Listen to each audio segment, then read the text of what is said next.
Berita Indonesia Link, beritanya orang Indonesia. Jangan lupa subscribe ya.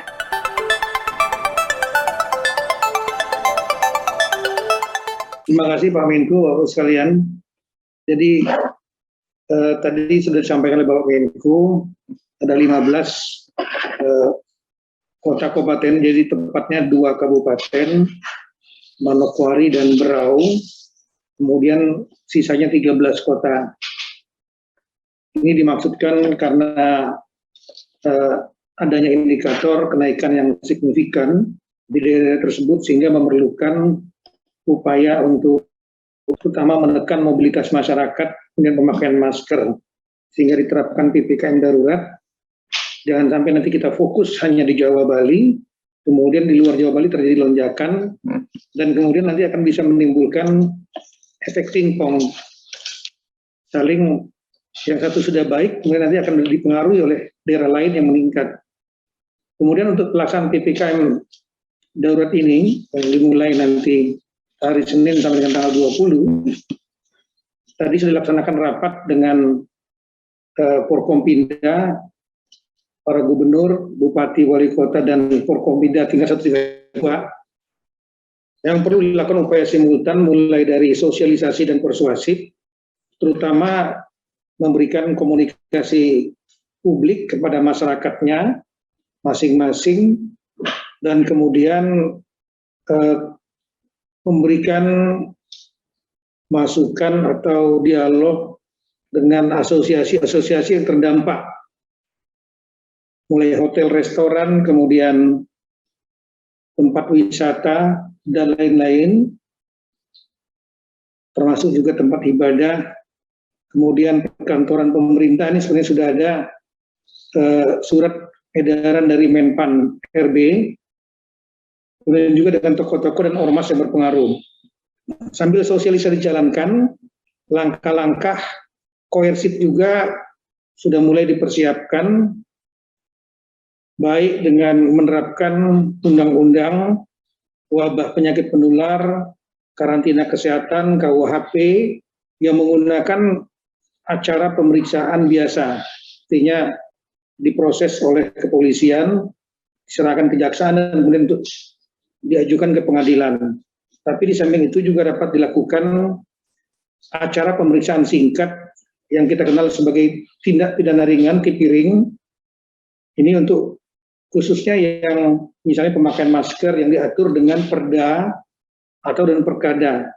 Penegaknya yang paling utama adalah dari Satpol PP dan Polri, yang didukung oleh kejaksaan dan pengadilan. Ini dikemas dalam namanya operasi justisi. Namun memang sangat situasional di lapangan. Upaya koersif adalah upaya yang terakhir, ultimate remedium, upaya terakhir.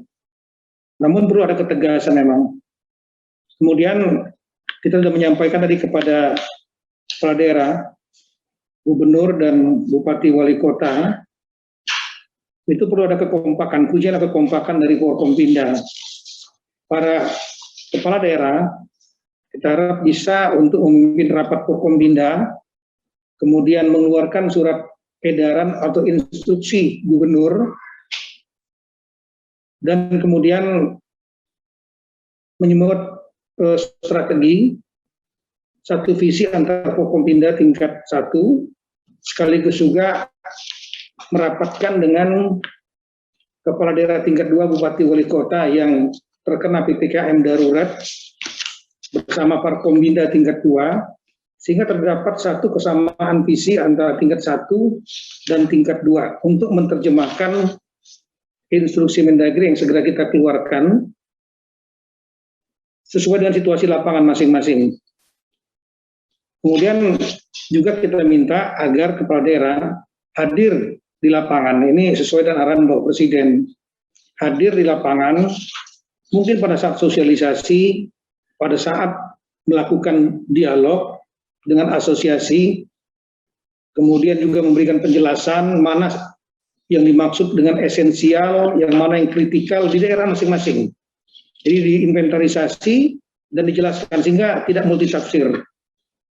Kemudian juga pada saat upaya-upaya koersif misalnya, sidak atau penegakan hukum, ini kita harapkan juga kepala daerah, bupati, wali kota, bersama Forkompinda bisa muncul dan kemudian tolong rekan-rekan media cover mereka sehingga terlihat gerakan yang masif oleh para pimpinan daerah. Itu akan memberikan efek getar yang luar biasa nanti pengaruhnya di masyarakat.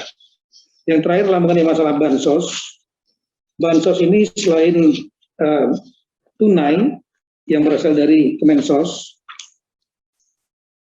dari daerah tingkat 1 ke tingkat 2 di dinas sosial masing-masing itu ada mata anggaran bansos dan jaring pengaman sosial. Ini dapat digunakan dan kemudian diharapkan dapat disalurkan kepada yang terdampak dalam bentuk fisik sembako biar kelihatan di masyarakat. Dana desa juga dapat dimanfaatkan 8% dari dana desa untuk kepentingan salah satunya untuk bansos. Karena memang ada Menteri Keuangan 8% dari APBD khususnya dari dana alokasi umum dan dana bagi hasil. Jadi komponen APBD itu adalah ada transfer pusat, dalam transfer ada DAU dan DBH, dana bagi hasil yang digunakan untuk kepentingan penanganan COVID. Di antaranya adalah termasuk mendukung pelaksanaan PPKM ini, masker, pembagian masker, vaksinasi, insentif dan juga dukungan kepada kelurahan. Karena di kota-kota ini ada, mereka tidak punya anggaran, kota-kota sangat tergantung pada wali kota masing-masing. Ini dapat digunakan dari 8 APBD, DAU, dan DBH. Kalau untuk desa memang mereka memiliki dana desa. Nah, ini kira-kira untuk dukungan anggarannya. Kita harapkan dengan berlakukannya PPKM darurat ini, maka akan secara paralel Jawa Bali melaksanakan beberapa daerah yang memang 15 kota yang memang indikasi yang disampaikan oleh Bapak Menko, kemudian Menkes dan Kepala BNPB, kita harapkan bisa menekan secara paralel sehingga tidak terjadi efek pingpong dan serempak. Ada tekanan secara nasional untuk menurunkan angka tingkat nasional. Demikian Bapak Menko. Terima kasih Bapak Menko.